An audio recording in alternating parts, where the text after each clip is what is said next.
ಇಲ್ಲಿ ತೋರಿಸ್ರ ಇದೆ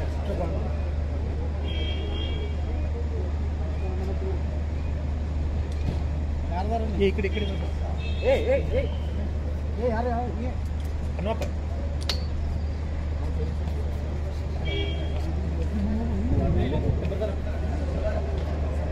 मित्रों, आज मैं विजय संकल्प यात्रा में इसकी बेलगांव में शुरुआत करने आया हूं। तब मैं आपको ये बताने आया हूं कि विजय संकल्प यात्रा आने वाले चुनाव में भारतीय जनता पार्टी के प्रचार अभियान का शुरुआत कर्नाटक की जनता ने अप्रैल मई में ये तय करना है कि अगले 5 साल तक एक कर्नाटक की बागडोर किसके हाथ में रहेगी।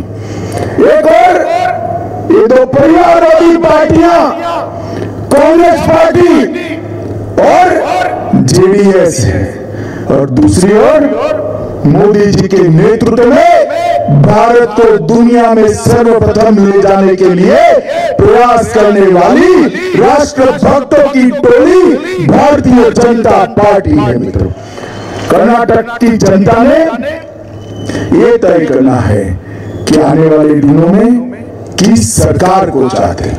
एक और 25-30 सीटें प्राप्त कर कांग्रेस की बैसाखी के आधार पर सरकार चलाकर एक परिवार के राज को कर्नाटक पर थोपने वाले जेडीएस का शासन है। एक और कांग्रेस पार्टी को यहां पर जब सरकार बनी तब दिल्ली के हुक्मरानों के एटीएम का काम कर कर्नाटक को गले तक भ्रष्टाचार में डुबोने वाली कांग्रेस पार्टी है। ये जेडीएस और कांग्रेस आपको दो दल दिखाई पड़ते हैं, मगर मैं समग्र कर्नाटक की जनता को कहने आया हूं, जेडीएस को दिया हुआ एक वोट अंत में कांग्रेस के ही काम में आने वाला है, कांग्रेस को ही जिताने वाला है। और दूसरी ओर भारतीय जनता पार्टी है नरेंद्र मोदी जी के नेतृत्व में, जिसने देश भर के अंदर चाहे गरीब हो, दलित हो, आदिवासी हो, किसान हो, युवा हो, महिला हो, सबके विकास के लिए काम कर आज देश को दुनिया का 5वें नंबर का अर्थतंत्र बनाया है, वो भारतीय जनता पार्टी है। मित्रों, आज मैं आपको कहने आया हूं कि अलग अलग वादे दे रहे हैं, मगर मैं आपको एक बात कहने आया हूं कि कर्नाटक का विकास, भारत का विकास केवल और केवल भारतीय जनता पार्टी ही कर सकती है। नरेंद्र मोदी जी ने गरीब कल्याण के लिए ढेर सारी योजनाएं लाए, लगभग 3 करोड़ लोगों को घर देने का काम किया, बिजली देने का काम किया, 10 करोड़ लोगों को घर में शौचालय दिया, 13 करोड़ लोगों को गैस का सिलेंडर, गैस का चूल्हा घर में दिया, 60 करोड़ लोगों को आयुष्मान भारत योजना के तहत 5 लाख तक का सारा खर्चा किसी भी बीमारी का आज नरेंद्र मोदी सरकार दे रही है। मित्रों, और 2.5 साल से कोरोना के बाद हर गरीब परिवार को, हर व्यक्ति, हर माँ 5 किलो अनाज फ्री ऑफ कॉस्ट देने का काम ये भारतीय जनता पार्टी की सरकार ने किया है। मैं पूछना चाहता हूं कांग्रेस पार्टी को, जेडीएस को, आपने गरीबों के लिए क्या किया है? माताओं, भाइयों, बहनों, आज यहाँ इतने सारे लोग उपस्थित है, आप मुझे बताओ, आप सबने कोरोना का वैक्सीन लिया है या नहीं लिया है? जरा लिया है अपने हाथ ऊपर करिए तो। दोनों वैक्सीन लग गए ना? जोर से बोलिए, लग गए ना? दोनों वैक्सीन लग गए ना? जोर से बोलिए, लग गए ना? किसी को एक पैसा देना पड़ा है क्या? जोर से बोलिए, देना पड़ा है?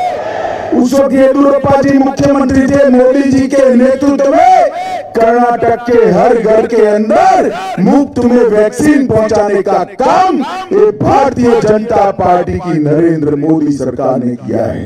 देश के 130 करोड़ को मुफ्त वैक्सीन लगाकर, दोनों टीका देकर, बूस्टर डोज देकर इस सबको, पूरे देश को कोरोना से सुरक्षित करने का काम ये भारतीय जनता पार्टी की सरकार ने किया है। मित्रों, भारतीय जनता पार्टी ने सरकार के आने के बाद 2 बार राष्ट्रपति बनाने का मौका आया। पहली बार एक गरीब दलित के बेटे श्रीमान रामनाथ कोविंद जी को राष्ट्रपति बनाया, और दूसरी बार एक अत्यंत गरीबी में से ऊपर आई हुई नेत्री श्रीमती द्रौपदी मुर्मू जी को राष्ट्रपति बनाकर आदिवासियों का सम्मान किया। दलित और आदिवासियों के लिए भारतीय जनता पार्टी ने ढेर सारे काम किए। और मित्रों, सबसे बड़ी बधाई कर्नाटक के नेताओं को और मुख्यमंत्री जी को देना चाहता हूं कि महादाई के लिए भारतीय जनता पार्टी की गोवा सरकार को साथ में लेकर कर्नाटक की प्यासी धरती को महादाई का पानी देने के लिए मुख्यमंत्री जी ने बहुत बड़ा काम किया है। मैं आज मैडम सोनिया गांधी को 2007 का उनका गोवा में दिया हुआ भाषण याद कराना चाहता हूं। उन्होंने कहा था कि महादाई के पानी को कर्नाटक की ओर मोड़ने की अनुमति नहीं रहेगी। 2022 में कांग्रेस ने अपने घोषणा पत्र के अंदर ये कहा था कि कांग्रेस पार्टी सुनिश्चित करेगी कि कर्नाटक को महादाई की एक बूंद पानी न मिले। मैं आज आपको कहने आया हूं मित्रों, भारतीय जनता पार्टी ने दोनों राज्यों के बीच में इतने पुराने झगड़े का समाधान कर महादाई का पानी कर्नाटक को देकर कर्नाटक के कई जिलों के किसानों के लिए बहुत बड़ा काम किया है। मित्रों, आज कांग्रेस पार्टी यहां पर थी, तब उत्तर कर्नाटक के लिए क्या किया ये भी मैं पूछना चाहता हूं। भारतीय जनता पार्टी की डबल इंजन सरकार ने 73 किलोमीटर लंबी धारवाड़ कित्तूर से बेलगावी रेलवे लाइन पर काम शुरू कर दिया है। ग्रीनफील्ड रेलवे लाइन 927 करोड़ लगभग 1000 करोड़ के खर्चे से बनेगी और धारवाड़ और बेलगांव के बीच के यात्रा का समय कम होकर सिर्फ 1 घंटा बच जाएगा। कित्तूर के अंदर 1000 एकड़ में मेगा औद्योगिक टाउनशिप बनेगी। 50,000 से ज्यादा लोगों को इससे रोजगारी मिलेगी और सिंचाई की सुविधा करने के लिए श्री चेन्नई भूसवेंद्र लिफ्ट इरिगेशन योजना भी बनाई, जिससे बड़े 20 तालाब भरकर 520 करोड़ रुपए का खर्च इसमें होने वाला है। बिलहोंगर में संगोली रायन्ना के स्मृति में रायन्ना सैनिक स्कूल का निर्माण हमने पूरा कर दिया है और अब 23-24 के शैक्षणिक वर्ष में वहां से सेना के जवान निकलेंगे। खानपुर के 100 गांव में प्रत्येक घर के पीने के पानी के लिए 500 करोड़ रुपए की व्यवस्था भारतीय जनता पार्टी की सरकार ने की है। मित्रों, इसके अलावे नरेंद्र मोदी सरकार ने इस देश को सुरक्षित करने का काम किया है। मुझे बताइए माताओं, भाइयों, बहनों, ये कश्मीर हमारा है या नहीं? जरा जोर से बोले, है या नहीं है? कश्मीर से धारा 370 हटनी चाहिए थी या नहीं रखनी चाहिए थी?